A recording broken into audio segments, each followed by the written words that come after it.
everyone, and thank you for joining me. I'm Tracy Harris, and this is At Home in My Head, the podcast that explores life in the cottage at Woodland Corners. This episode features a story I encountered by accident, but have wanted to share since I first encountered it, for a number of reasons I believe will become clear as it's told. And now, Samantha.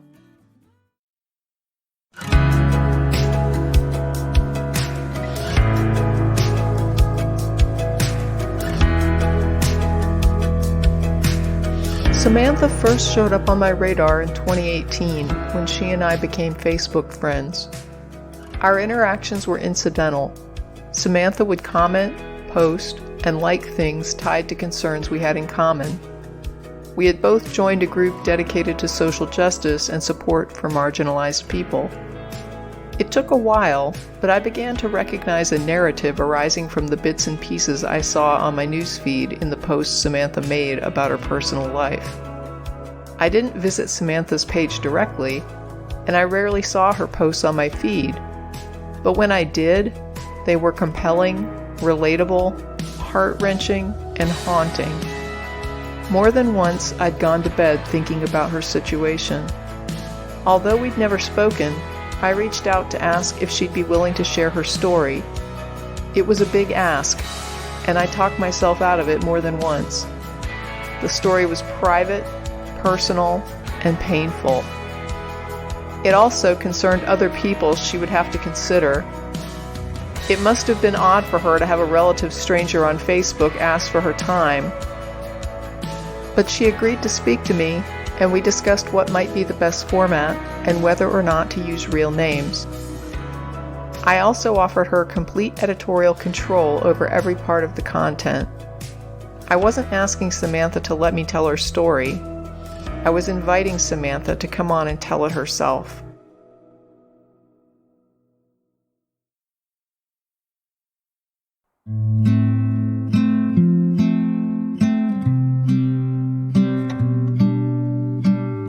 I was 31 years old, and I'd only been back at work from maternity leave for 6 months. I finished work on a Tuesday afternoon in October 2017. I let my colleagues know that I felt unwell in my stomach, so I wouldn't be joining them for our usual Pilates session after work, and I went home. I felt quite ill by 6 p.m. and told my husband I was going to bed early, but the sick feelings in my stomach turned into abdominal pains. By 9 p.m, I was experiencing severe pain, similar to when I had gangrenous appendicitis a few years earlier.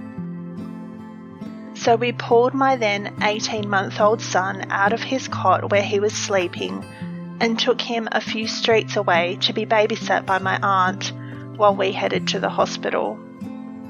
I was seen around midnight. The pain had started subsiding by then though, and the emergency doctor suspected a stomach virus and thought I might be able to go home, but ran some blood tests to check for other things just in case. The results came back that I was severely anemic. I needed 2 blood transfusions, and a CT scan revealed a mass in my bowel. The next day, a colonoscopy was done. The day after that, the surgeon came around to deliver the news. It was early morning before my mum and husband were allowed to visit, so I was on my own when I first heard that I had cancer. My first words, and I still tear up when I think about it now, were, "I have a little boy." My son was 18 months old at the time, and he's 4 now. I've been doing continuous treatment for advanced terminal colon cancer for the last 2.5 years.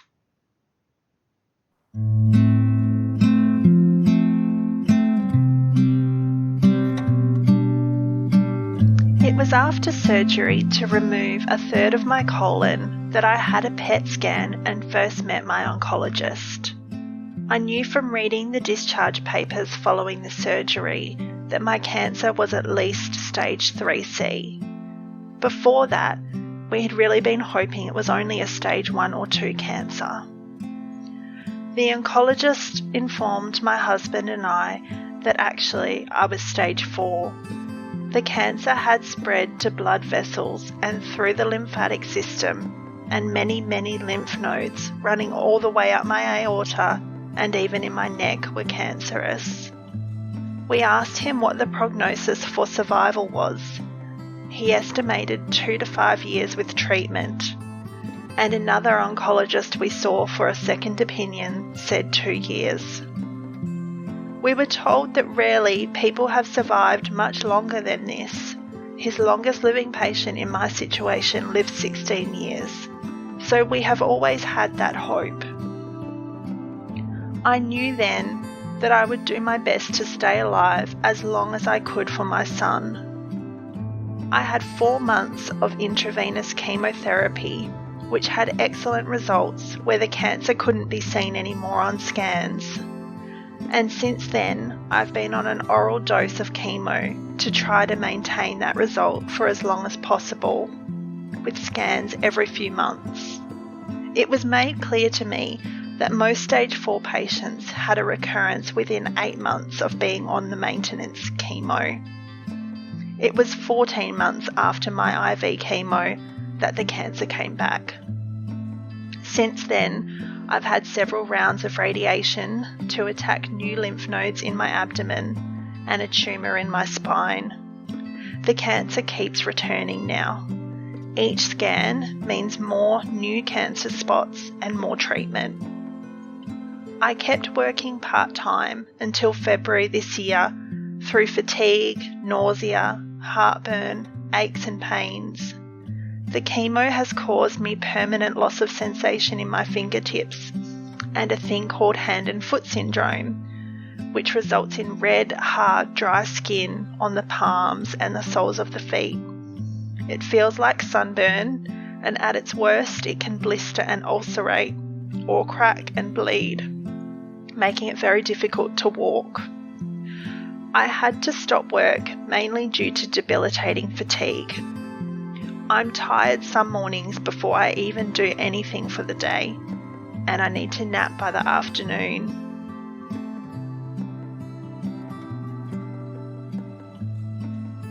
As my son gets older, month by month and year by year, I see that he understands more and more about my cancer, and that I'm sick and tired a lot of the time because of the medicine that's keeping me alive.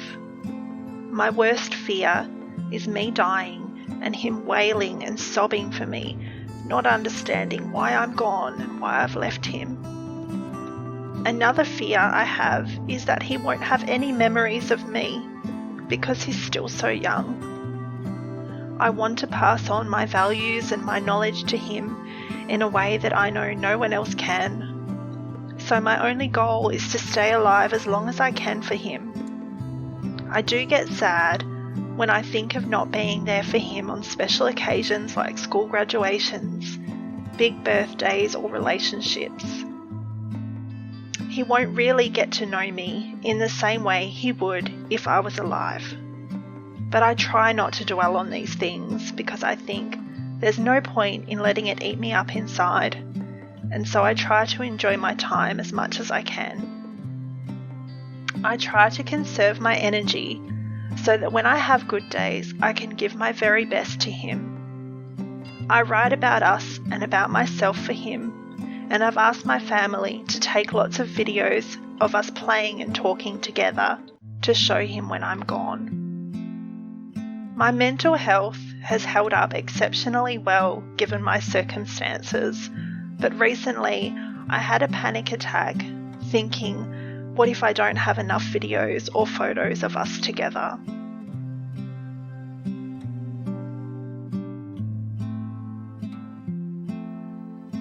I often say that I think my cancer is harder on my family than it is on me.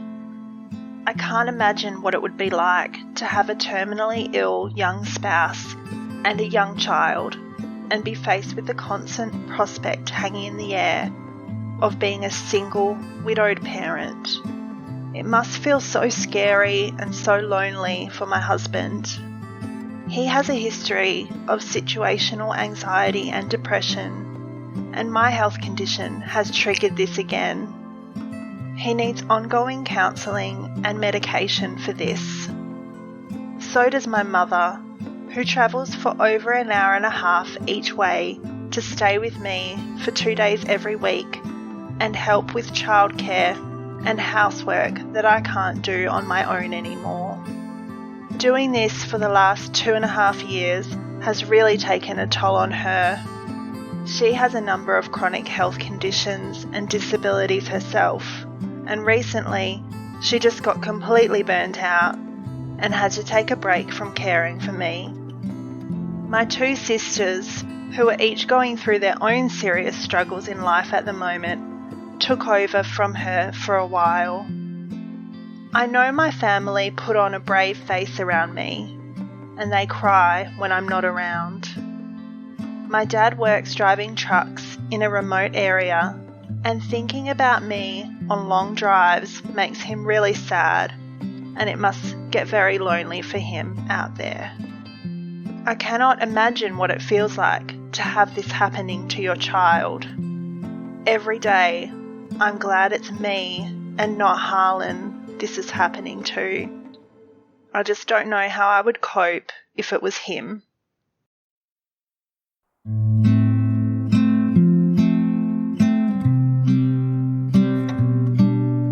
Cancer turned our lives upside down. My husband Scott and I have been together for 12 years, but we'd been married only 2 when I was diagnosed. We had plans to try to have more children when Harlan turned 2 years old, and for me to go back to work full-time at some point so that we could buy a bigger house with another bedroom for another child and a playroom for them. Instead, I could never return to work full-time and had to gradually reduce my hours until I got to the point I could no longer work at all. All those plans came to a screeching halt. Before my treatment, a colorectal cancer nurse discussed with me the possibility of doing fertility preservation prior to chemotherapy so that we could possibly have more children at a later date. She helped me get the referral for IVF. I did a course of IVF, going through the daily multiple needles, the blood tests every 2 days, the egg retrieval day. We have 5 embryos stored, but as the months and years rolled on and there was no end in sight to treatment, the reality of my terminal prognosis repeatedly hit me, and I began to realise how unlikely it would be that I would ever get to have more children. I applied earlier this year for a terminal illness benefit from my insurance. The process took months and was very stressful, but we've been given a payout that's allowed me to stop working and still afford our mortgage, as well as do some repairs and renovations to our home that we're now staying in. In support of my application, my oncologist provided me with the letter he wrote after our first meeting back in December 2017, and the letter stated that he didn't think I'd ever get to transfer the embryos we made, but that at the time, he didn't want to take that hope away from me. I cried when I read that. I knew it was probably the case, but seeing it in black and white hit hard. When our friends have more children, I'm always happy for them, but sad for us.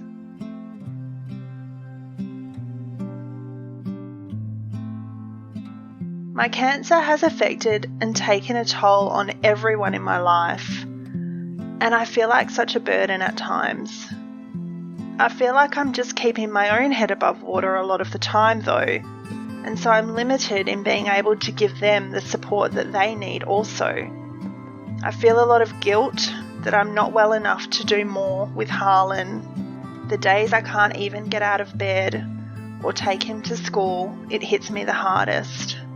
I know that it isn't my fault and that I do deserve help and shouldn't feel this way, but I still do. I treasure the times I do have energy to play with Harlan or take him to the park, our walks to school, reading books together. I try to make the most of those windows of opportunity and focus on the quality, not the quantity. I remind myself how lucky he is to have a village of people raising him. I feel so fortunate that Scott and I found each other. I had my career, we travelled to Europe, Asia, Russia, America, and I was able to have Harlan, all before this happened. I remind myself of how fortunate I am to have done all these things before getting cancer, and what an amazing human being Harlan is. He means everything to me, and most days I feel I have more than enough. But now and again, I still get sad and angry at the unfairness of it all, that our lives have been tossed to the wind. The last 2.5 years, it's been like living in a state of limbo. We never know what new tumours my next scan will bring, or what kind of treatment I'll be embarking on next. But we put one foot in front of the other and march on. We make the best of a bad situation.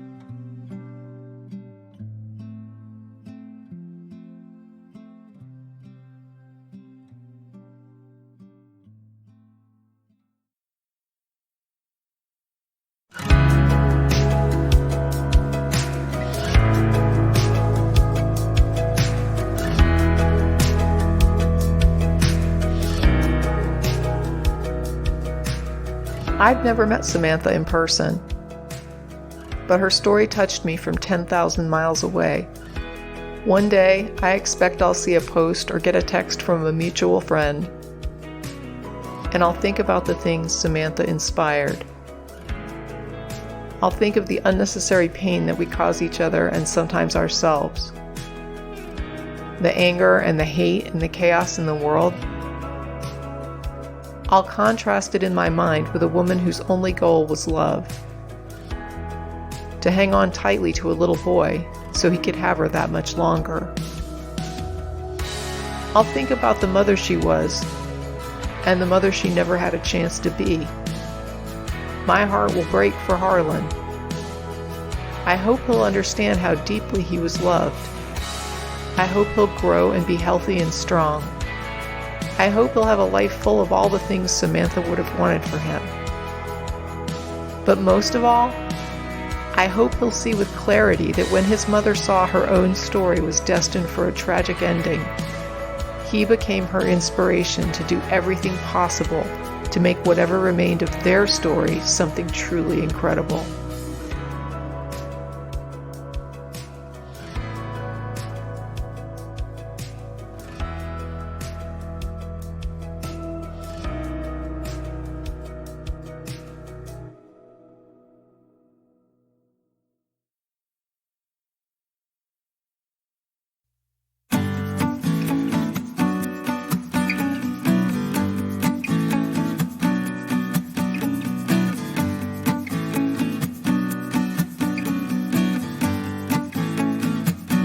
That's it for this episode of At Home in My Head, exploring life in the cottage at Woodland Corners. Thanks for listening, and as always, stay safe, be well, and never stop exploring.